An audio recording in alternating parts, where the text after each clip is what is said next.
good. I like it. Comes out way easier than a regular hair tie. The most common problem is probably just That's good. tearing hair when you pull it out. So you can custom fit it.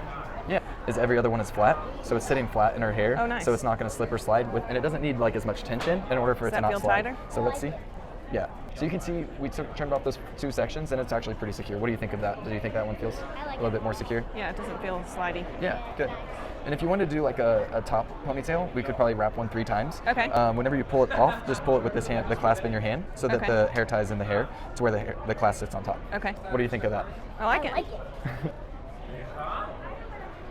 It's good. I like it. Comes out way easier than a regular hair tie.